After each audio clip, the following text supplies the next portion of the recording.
സംസ്ഥാനത്ത് ഇന്നും പരക്കെ വേനൽ മഴയ്ക്ക് സാധ്യത. 6 ജില്ലകളിൽ കേന്ദ്ര കാലാവസ്ഥാ വകുപ്പ് യെല്ലോ അലർട്ട് പ്രഖ്യാപിച്ചു. പത്തനംതിട്ട, ആലപ്പുഴ, കോട്ടയം, എറണാകുളം, ഇടുക്കി, തൃശൂർ ജില്ലകളിലാണ് മഴ മുന്നറിയിപ്പ്. മറ്റന്നാളാണ് കാലവർഷം കേരളത്തിലെത്തുക. ബിനീഷ് കുമാർ ഒരിക്കൽ കൂടി ചേരുന്നു തിരുവനന്തപുരത്ത് നിന്ന്. ബിനീഷ്, എങ്ങനെയാണ് മഴ മുന്നറിയിപ്പ്? അപ്പം കാലവർഷം മറ്റന്നാൾ എത്തുകയാണ്. അപ്പോൾ ഈ വേനൽ മഴയോട് കൂടി തന്നെ കാലവർഷത്തിലേക്ക് കടക്കുമെന്നാണോ?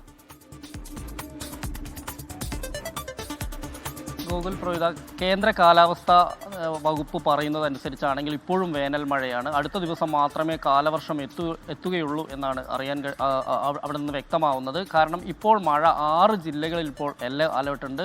ഈ 6 ജില്ലകളിലും ഇന്നലെ രാത്രിയിലെല്ലാം തന്നെ ശക്തമായ മഴയുണ്ടായിരുന്നു. അതിൽ പ്രധാനമായും പത്തനംതിട്ട, ആലപ്പുഴ, കോട്ടയം, എറണാകുളം, ഇടുക്കി, തൃശൂർ ജില്ലകളിലാണ് മഴയുള്ളത്.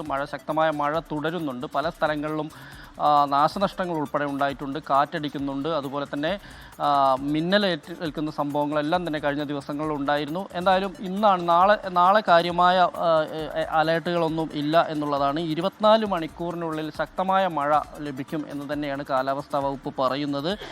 നാളെ അലേർട്ടില്ലെങ്കിലും മറ്റു ജില്ലകളിൽ മഴ ഉണ്ടായേക്കും എന്നാണ് പറയുന്നത്. മിതമായ മഴയ്ക്കുള്ളൊരു സാധ്യതയാണ് കാലാവസ്ഥാ വകുപ്പ് പറയുന്നത്.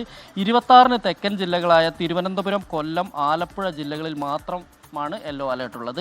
27 തിരുവനന്തപുരം മുതൽ എറണാകുളം വരെയുള്ള ജില്ലകളിലും അലേർട്ടുണ്ട്. അപ്പോഴത്തേക്ക് കാലവർഷം ശക്തമാവുമെന്നാണ് അറിയാൻ കഴിയുന്നത്.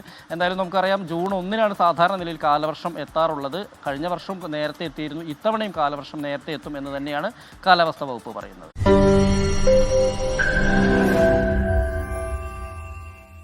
ലോകത്തെവിടെയായാലും ഏത് സമയത്തും 24 വാർത്തകളും ഓഗ്മെന്റഡ് റിയാലിറ്റി പാക്കേജുകളും എക്സ്പ്ലെയിനറുകളും വിശദമായി കാണാൻ ഞങ്ങളുടെ യൂട്യൂബ് ചാനൽ നിങ്ങൾക്ക് സബ്സ്ക്രൈബ് ചെയ്യാം.